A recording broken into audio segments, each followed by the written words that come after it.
بسم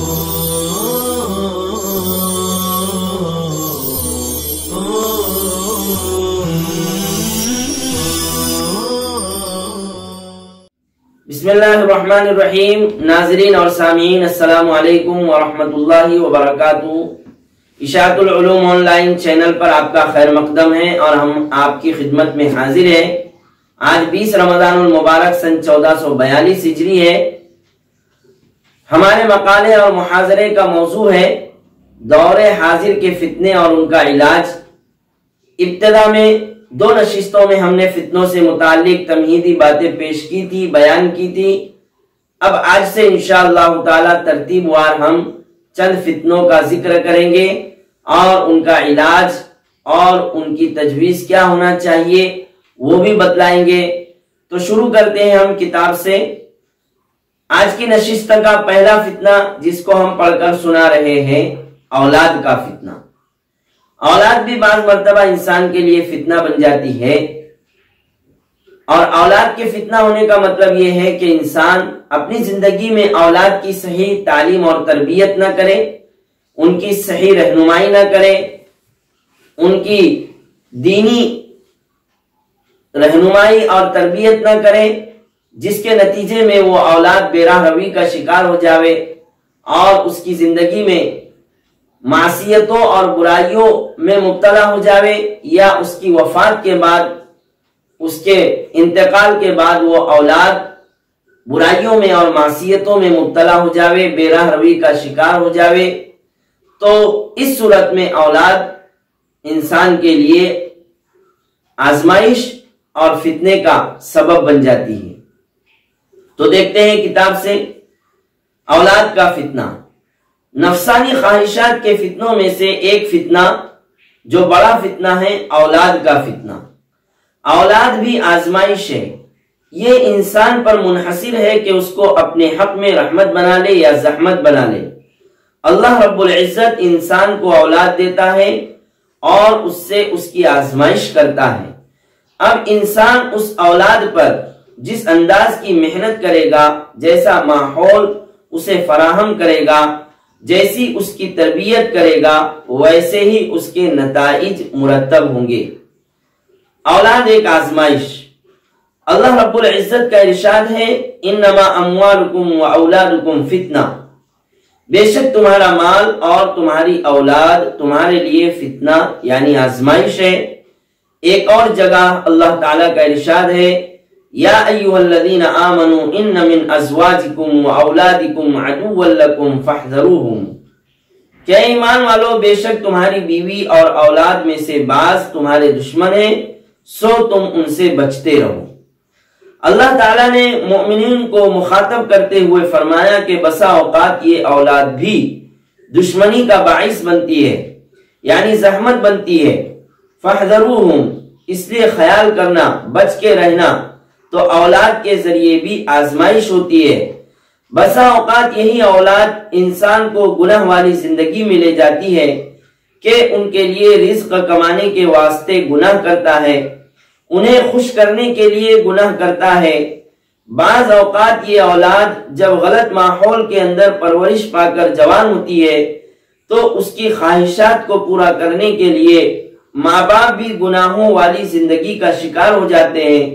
اس لیے قرآن مجید میں ایک جگہ اللہ رب العزت کا ارشاد ہے، وَأَمَّا الْغُلَامُ فَكَانَ أَبَوَاهُ مُؤْمِنَيْنِ فَخَشِينَا أَن يُرْهِقَهُمَا طُغْيَانًا وَكُفْرًا، اور جو لڑکا تھا تو اس کے ماں باپ مومن تھے، تو ہمیں اندیشہ ہوا کہ وہ انہیں سرکشی اور کفر سے عاجز کر دے گا۔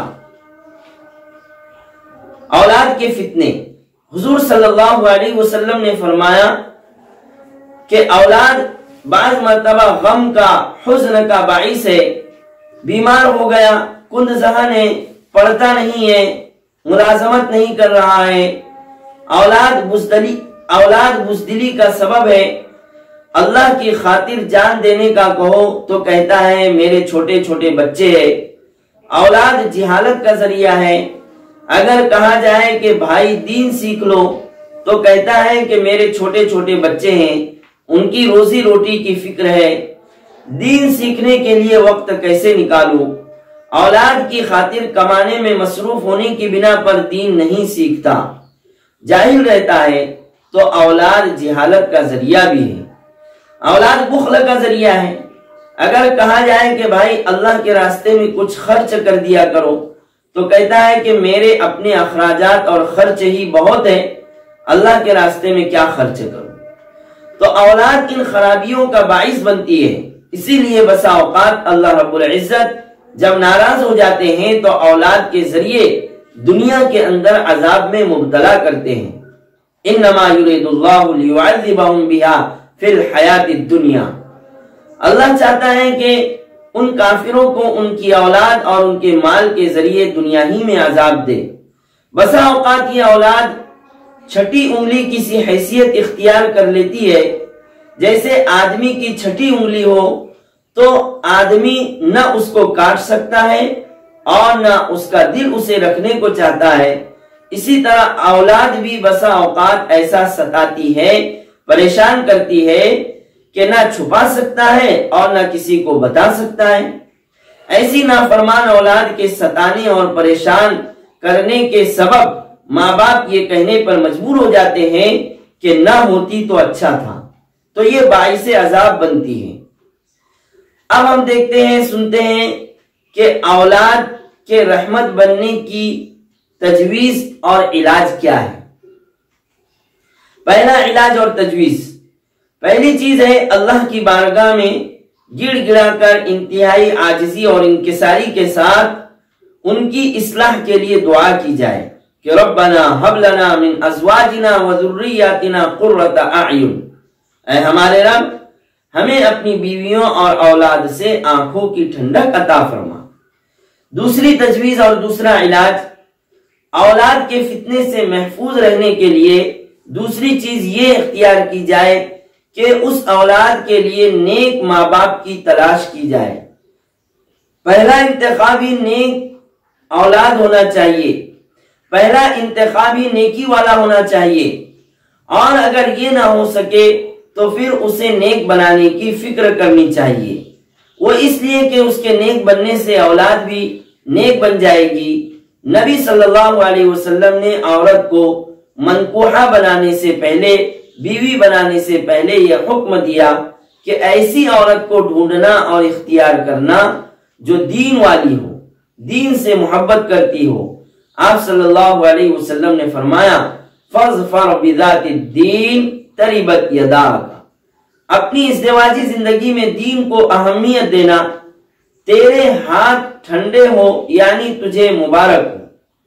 بدقسمتی سے آج کے نوجوان کا انتخاب ظاہری شکل و صورت کی بنیاد پر ہوتا ہے، حالانکہ یہ ازدواجی زندگی کے لیے کوئی پائیدار چیز نہیں، اس لیے کہ شکل و صورت تو ڈھل جاتی ہے۔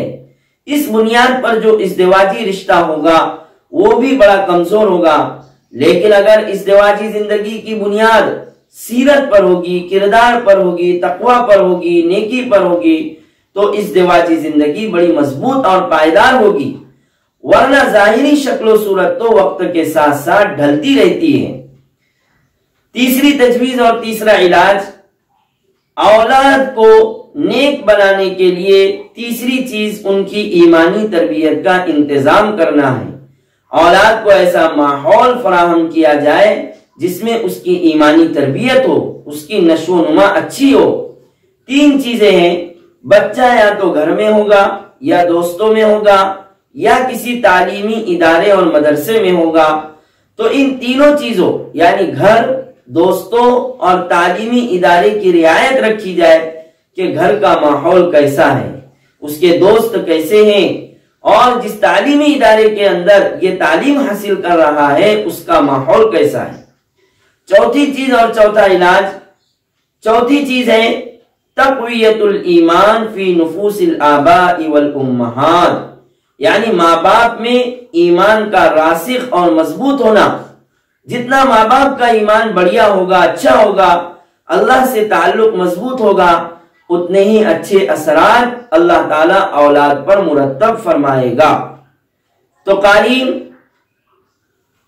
سامعین اور ناظرین، اولاد کو رحمت بنائیں، نعمت بنائیں، صدقہ جاریہ بنائیں، اپنی آنکھوں کی ٹھنڈک بنائیں اور اس کے لیے ان 4 اسباب اور 4 کاموں کا اہتمام کرے۔ نمبر 1 دعاؤں کا اہتمام کرے۔ نمبر 2 نیک رفیق حیات اور نیک بیوی کا انتخاب کریں۔ نمبر 3 دینی اور ایمانی ماحول کی فراہمی کرے۔